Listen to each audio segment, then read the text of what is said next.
When a man confesses a 20-year secret he's kept buried, Dr. Phil stops the entire production, the cameras freeze, and what happens next leaves everyone in the studio speechless.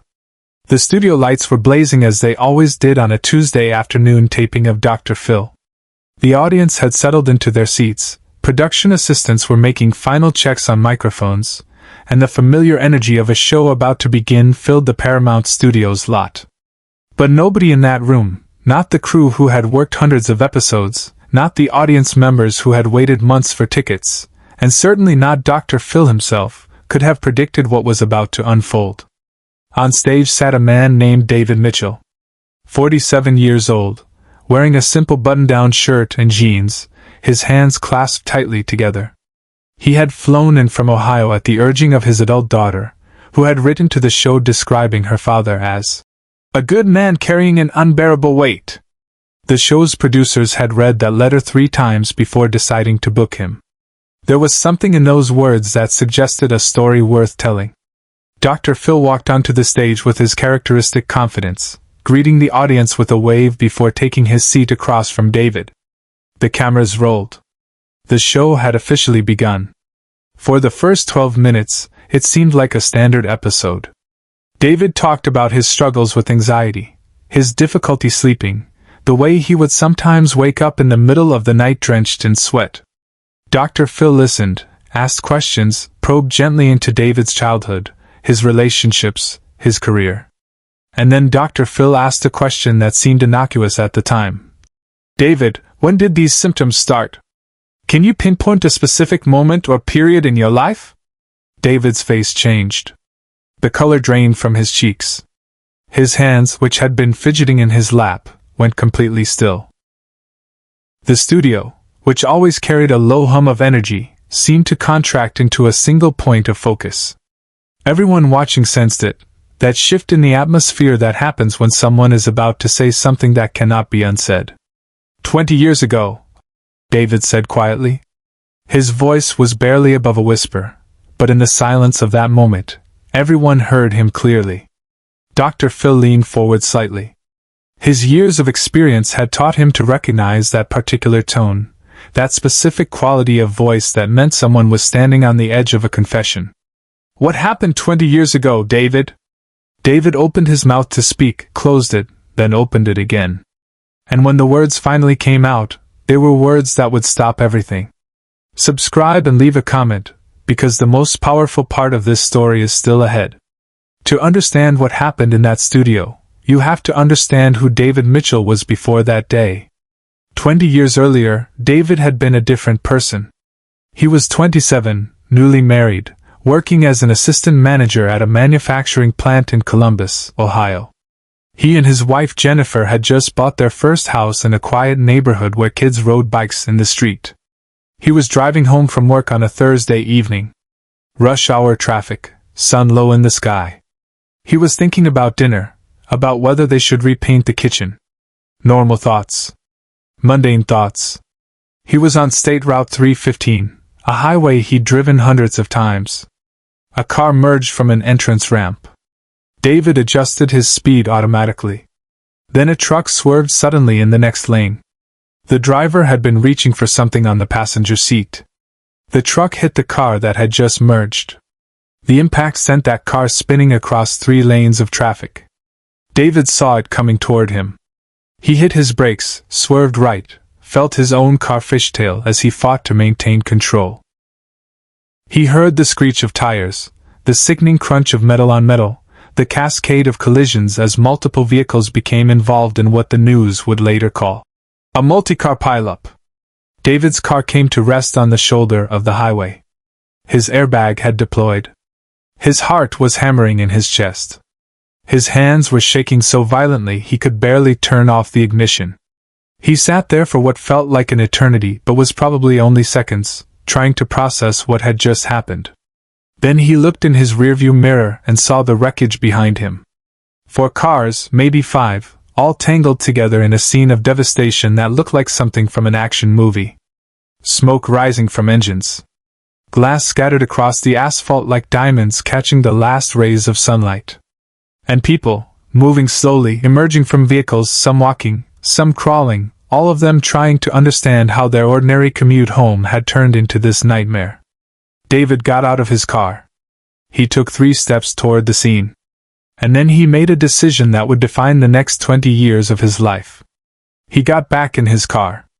He started the engine. And he drove away. Not because he was injured and panicking. Not because he was in shock and couldn't think clearly.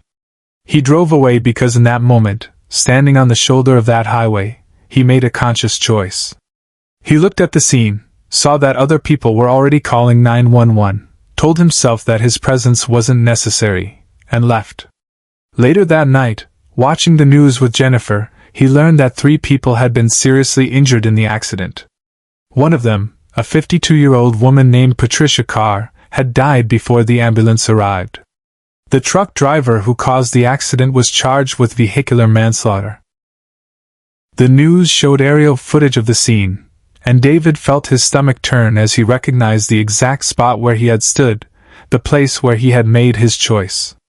He told himself he hadn't done anything wrong. He hadn't caused the accident. He had been a victim too, or at least an innocent party caught up in someone else's mistake.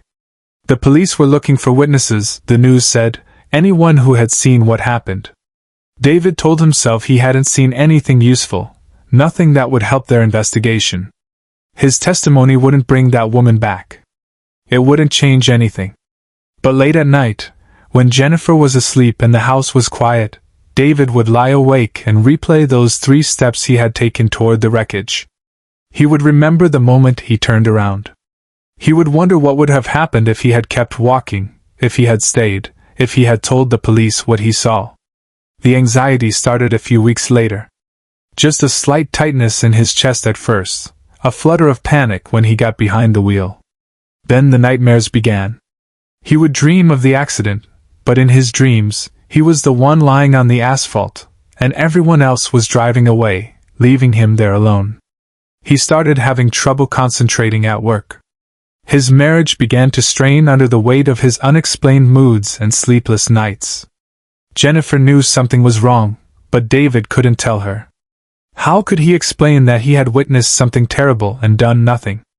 How could he admit that he was, in his own mind, complicit in a tragedy simply by virtue of his absence? So he carried it alone, this secret that grew heavier with each passing year. He became an expert at avoidance. He changed his route to work so he would never again drive past that stretch of highway. He stopped watching local news. When someone mentioned car accidents in casual conversation, he would find an excuse to leave the room. He built his entire life around not confronting the thing he had done, or more accurately, the thing he had failed to do. 20 years passed. His daughter grew up. His marriage survived, though it bore scars that Jennifer never fully understood. David functioned, went through the motions, maintained the appearance of normalcy. But inside, he was hollowing out, becoming less and less of himself, until the person looking back at him in the mirror was someone he barely recognized. And then his daughter, now 25 years old and perceptive in the way children become when they grow up watching a parent suffer, wrote a letter to the Dr. Phil show. She didn't know what her father was carrying. She just knew that he needed help, and she didn't know where else to turn. Which brought David to this moment, sitting across from Dr. Phil McGraw, being asked a simple question that had a devastatingly complex answer. What happened 20 years ago, David? In the studio, David looked down at his hands. When he looked back up, his eyes were filled with tears. And he began to speak.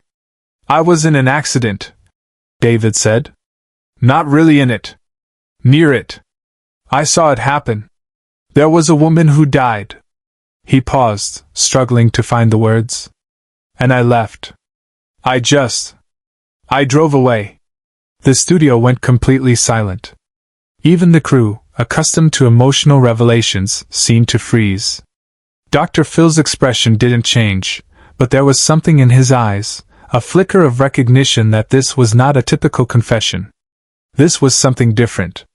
You witnessed a fatal accident, and you left the scene, Dr. Phil said, not as a question but as a statement, making sure he understood correctly. Yes, David whispered. I've never told anyone. Not my wife. Not my daughter. Nobody knows. And it's been killing me for 20 years. Dr. Phil sat back in his chair. He was quiet for a long moment, a silence that felt like it stretched across the entire studio. You could hear someone in the audience shift in their seat. You could hear the slight hum of the stage lights. And then Dr. Phil did something he rarely does in the middle of a taping. He raised his hand to the control room. "Stop the tape," he said. The cameras didn't immediately stop. The operators looked at each other, uncertain. Dr. Phil said it again, louder this time, with unmistakable authority. "Stop the tape. Now." The red recording lights blinked off. The cameras went still. And what happened next occurred in a space that existed outside of television, outside of production schedules and commercial breaks, in a moment that was purely human. Dr. Phil stood up from his chair and walked over to David, who was now openly crying, his shoulders shaking with 2 decades of suppressed guilt and shame. But Dr. Phil didn't sit down in the empty chair next to him. Instead, he crouched down so he was at eye level with David, one hand on the armrest of David's chair, his voice low enough that only David and the people in the nearest rows could hear him clearly. "David," Dr. Phil said, "look at me." David raised his head. His face was wet with tears, his eyes red, his expression that of a man who had just unburdened himself of a weight he never thought he could set down.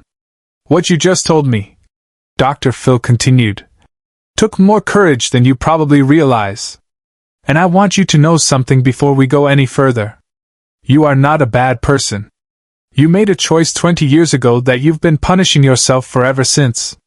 But that choice does not define your entire life." "But she died," David choked out. "And I just left. I could have." "You could have what?" Dr. Phil interrupted, his voice gentle but firm. "You could have changed what happened. You could have brought her back. David, you didn't cause that accident. From what you've told me, you weren't even directly involved. You witnessed something traumatic, and in that moment, you made a choice that you've questioned every day since. But staying at that scene wouldn't have changed the outcome for that woman. It wouldn't have prevented her death. But the police," David said. "I should have given a statement. I should have." "Should have," Dr. Phil repeated. "Those are 2 of the most destructive words in the English language. Should have. Could have. Would have. They keep us trapped in the past, running the same scenario over and over, trying to change something that's already happened. And David, that's exactly what you've been doing for 20 years. You've been living in a moment that's long gone, punishing yourself for a decision you can't undo." Dr. Phil reached into his jacket pocket and pulled out a card. "This is the number for a trauma specialist I work with.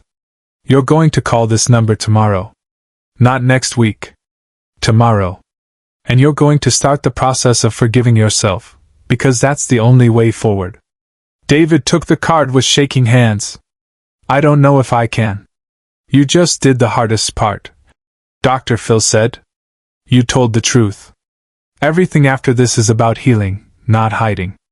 The cameras came back on. The audience, who had witnessed this exchange in reverent silence, began to applaud.